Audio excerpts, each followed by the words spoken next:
Hi guys, Chef Kevin Belton here.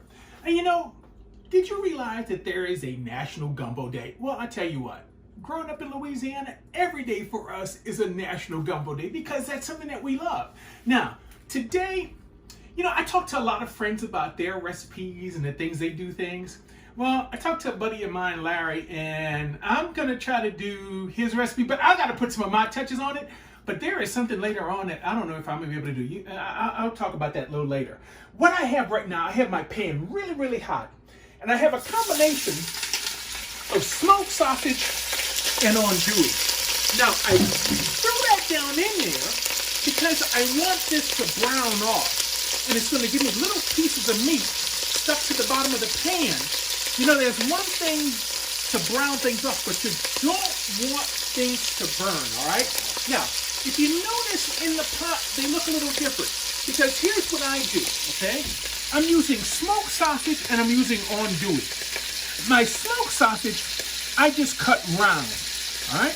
My andouille, I take it, I cut it in half, and then I make half moons out of the andouille. That's one of the ways I like to do my sausages. That way you can tell the difference between your smoked sausage and your andouille. And I wanted to show that to you. But here, I want that to sear and stew. Now remember, don't burn it. There's a difference between burning and having something in the bottom of that pan. You know, getting up that gras doux off the bottom of that pan. That adds flavor, but we don't want to burn it. So let's give this a nice little stir.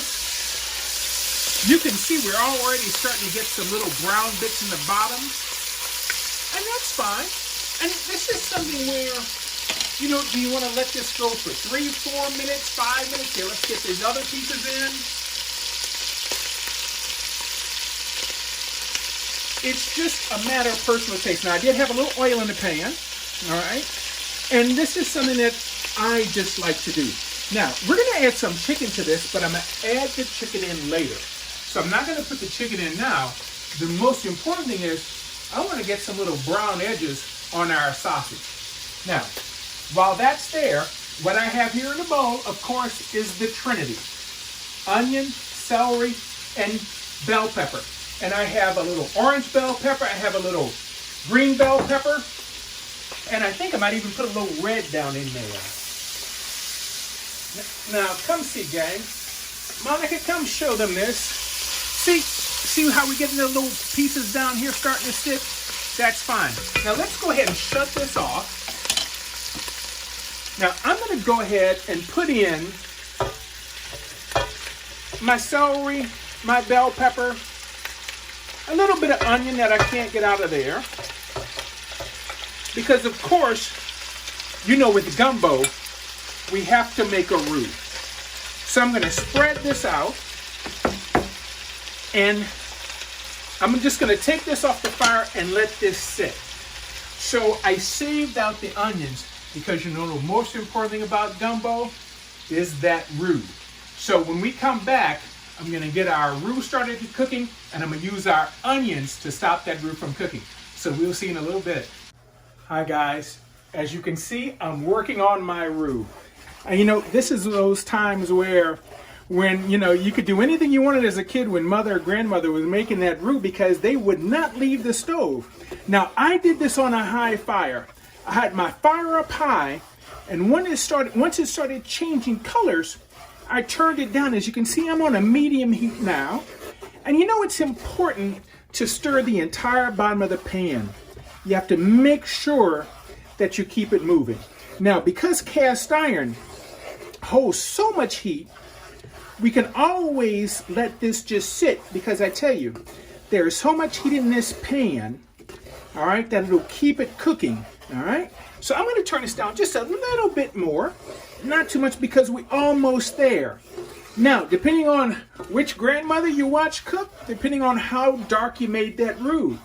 You know, one grandmother stopped it just a little bit before this, but my dad's mom, oh, she went dark. She almost made a black roux. And I tell you what, it was so good.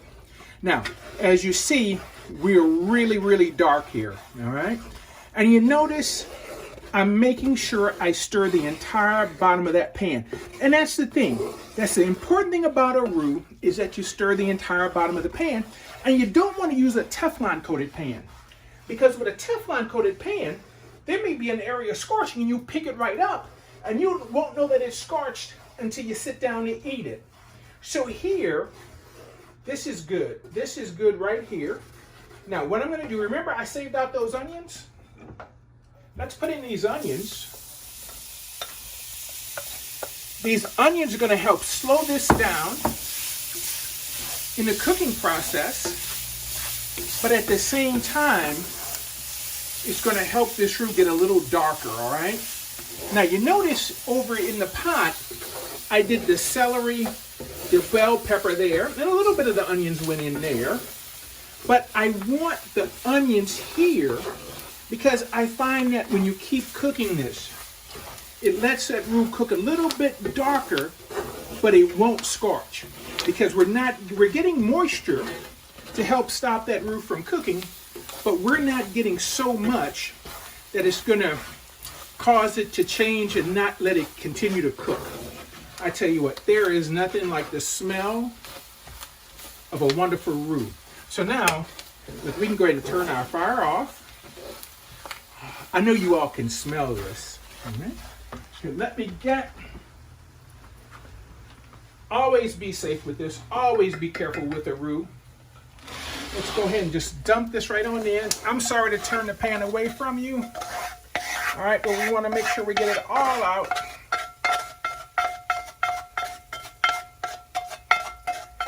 And take a look at that. See?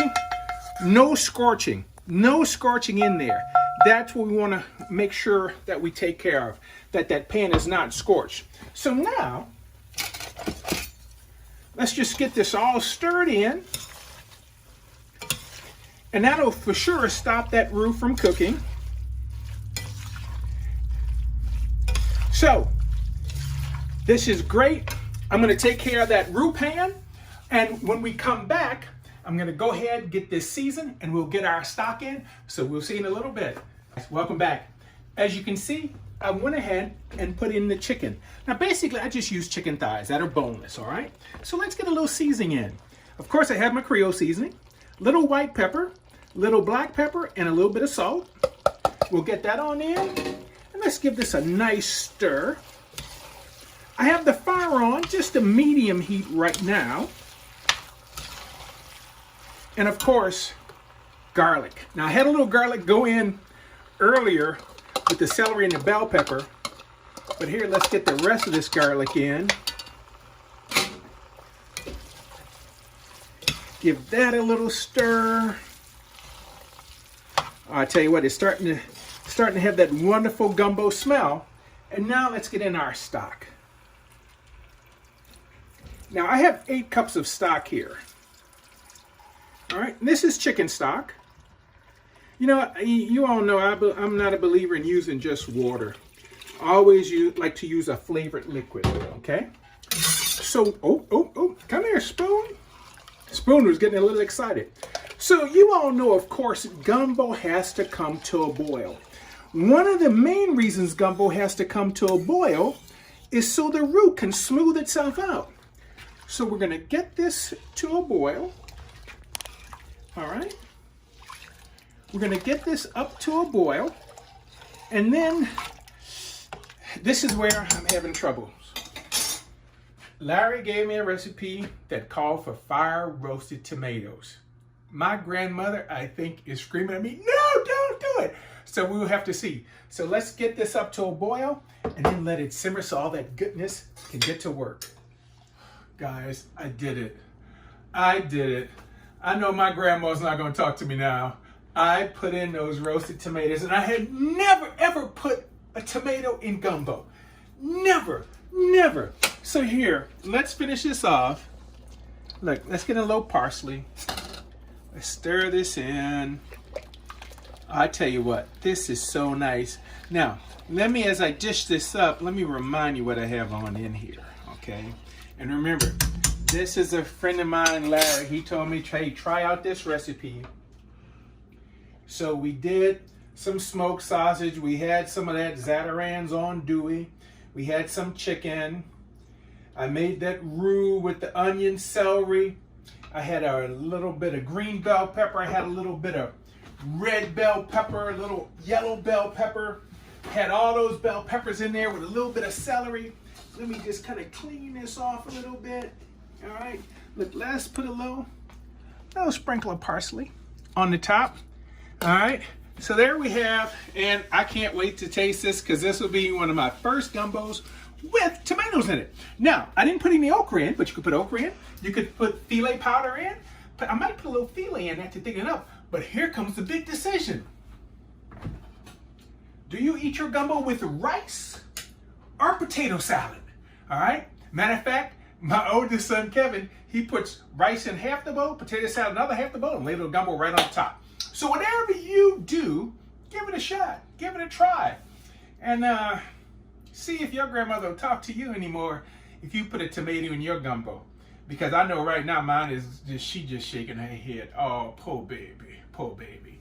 All right, so try this recipe out. I think you might like it, and always make things yours, all right? Keep washing those hands, masking up, doing what you're doing to stay safe. For WWL, I'm Chef Kevin Belton, and have yourself a gumbo kind of day.